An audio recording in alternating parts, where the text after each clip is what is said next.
అందరికీ జై భీమ్ జై పూలే. కాంగ్రెస్ పార్టీ ఎల్బీ నగర్ నియోజకవర్గంలో జరిగినటువంటి సంఘటన ఒక మహిళ పట్ల, ఈశ్వరమ్మ యాదవ్ గారి పట్ల అక్కడ ఉన్నటువంటి జక్కిడి శివశరణ్ రెడ్డి అనే ఒక కాంగ్రెస్ పార్టీ తెలంగాణ రాష్ట్ర యువజన సంఘం రాష్ట్ర అధ్యక్షులట జక్కిడి శివశరణ్ రెడ్డి గారు ఫ్లెక్సీ విషయంలో ఆమె పట్ల చాలా దురుసుగా అసభ్యకరంగా మాట్లాడినటువంటి వీడియో వైరల్ కావడం జరుగుతుంది. మరి ఇలా కాంగ్రెస్ పార్టీలో ప్రజాపాలన చెప్పుకున్నటువంటి గౌరవ ముఖ్యమంత్రి గారు రేవంత్ రెడ్డి గారి యొక్క పాలనలో బీసీ మహిళల పైన, అదేవిధంగా ఎస్సీల పైన కూడా అవమానం జరుగుతుంది. ఉప ముఖ్యమంత్రి గారికి అవమానం జరిగింది. అదేవిధంగా ఇక్కడ ఉన్నటువంటి మహిళలకు కూడా చాలా అసభ్యకరమైన మా పదజాలలో ఒక రాష్ట్ర కమిటీ యువజన నాయకుడు అయినటువంటి జక్కిడి శివశరణ్ రెడ్డి గారి యొక్క వ్యాఖ్యలు చాలా అసభ్యకరంగా ఉన్నాయి. 48 గంటలైనా కూడా గౌరవ ముఖ్యమంత్రి గారు చర్యలు తీసుకోకపోవడం చాలా బాధాకరం. మరి ఎందుకు చర్యలు తీసుకుంటలేరు ముఖ్యమంత్రి గారు యనుమల రేవంత్ రెడ్డి గారు గౌరవనీయులు తెలియాల్సిన అవసరం ఉన్నది. ఎందుకు మరి ఒక మీ కమ్యూనిటీ వ్యక్తి అని చెప్పి మీరు చర్యలు తీసుకుంటలేరా?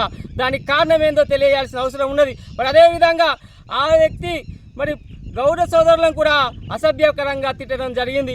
గౌరవ సోదరులు ఉన్నటువంటి మరి గౌరవ కులానికి చెందినటువంటి ఒక వ్యక్తే పిసిసి ప్రెసిడెంట్గా ఉన్నాడు. మరి ఆయన కూడా ఇవాళకు స్పందించినటువంటి దాఖలాలు లేవు. మరి ఇక్కడ బహుజన బిడ్డల పైన ఈ యొక్క ప్రజాపాలన చెప్పుకున్నటువంటి కాంగ్రెస్ పార్టీ పూర్తిగా ఎస్సీ ఎస్టీ బీసీల మీద ఘోరమైన నిర్లక్ష్యమైన వైఖరి చేస్తూ కపట ప్రేమలు చూపిస్తుంది. మరి ఎస్సీ ఎస్టీ బీసీ మైనార్టీలు ఆలోచన చేయాల్సిన అవసరం ఉన్నది. ఈ యొక్క ఆధిపత్య వర్గ పార్టీలు ఎప్పటికీ మనల్ని మోసం చేసుకుంటూనే ఉంటాయి. ఇలా జక్కిడి శివశరణ్ రెడ్డి గారు ఆయన ఏం చెప్తాడు? 3వ వ్యక్తి అట కాంగ్రెస్ పార్టీల రాష్ట్రంలో 3వ వ్యక్తి నేనే అని గొప్పగా చెప్పుకుంటాను. ఏ ఉద్దేశంతోనైనా చెప్పుకుంటాను. మరి కాంగ్రెస్ పార్టీలో ఉన్న బీసీ ఎస్సీ ఎస్టీలు ఎమ్మెల్యేలు మరి వాళ్ళకి ఎందుకు కూడా స్పందిస్తలేరు అనేది మేము అడుగుతున్నాం. తక్షణమే మహేష్ గౌడ్ గారు మీరు తక్షణం మీ యొక్క పదవిలో కొనసాగే అర్హత ఉంటే వెంటనే తక్షణం ఈ యొక్క శివశరణ్ రెడ్డి గారి యొక్క పదవిని తీసేసి మరి గౌరవ హోంశాఖ మంత్రివర్యులు మరి ముఖ్యమంత్రి గారి చేతుల్లో ఉన్నాయి కాబట్టి వెంటనే ఆయనకు శిక్ష అమలు చేయాలి. మరి అతని మీద చట్టపరమైన చర్యలు తీసుకోవాల్సిన అవసరం ఉన్నది. ఎందుకంటే ఒక మహిళ ఆమె యొక్క వయసు కూడా గౌరవం ఇవ్వలేదంటే ఇలా ఆయన యొక్క ప్రవర్తన ఏ విధంగా ఉన్నది అనేది మనం ఆలోచన చేయాల్సిన అవసరం ఉన్నది. రాష్ట్రంలో మరి ఆ యొక్క ఉన్నత స్థాయి పదవి చెప్పుకున్నటువంటి వ్యక్తి ఇంత దురుసుగా ఒక యాదవ్ బిడ్డ మీద గౌరవ పైన మాట్లాడినటువంటి వ్యాఖ్యలను మేము తీవ్రంగా ఖండిస్తున్నాం.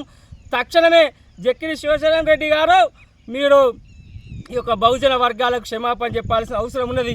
క్షమాపణ చెప్పాలి. గౌరవ ముఖ్యమంత్రి గారు చట్టపరమైన చర్యలు తీసుకోవాలి. మహేష్ గౌడ్ గారు ఆయనను ఒక పార్టీ నుంచి తక్షణమే సస్పెండ్ చేయాల్సిన అవసరం ఉన్నది. మీ పార్టీ కావచ్చు, ఫ్లెక్సీల విషయంలో ఇబ్బందులు ఉంటే మరి మీరు సమాధానం చెప్పాల్సిన అవసరం ఉంటుంది. కానీ దురుసుగా మాట్లాడడం అనేది తగదు. దాన్ని మేము తీవ్రంగా ఖండిస్తున్నాం. తక్షణం యొక్క రాష్ట్ర ప్రభుత్వం చర్యలు తీసుకోవాలి. బహుజన ప్రజలు ఆలోచన చేయాల్సిన అవసరం ఉన్నది. ఈ యొక్క కాంగ్రెస్ పార్టీ నాటి నుండి కూడా మనల్ని మోసం చేసుకుంటూనే వస్తుంది. ఈ యొక్క తాత్కాలిక పదవులకు మీరు ఆశపడకండి. అధికారమే, పొలిటికల్ పవరే మన మాస్టర్కి.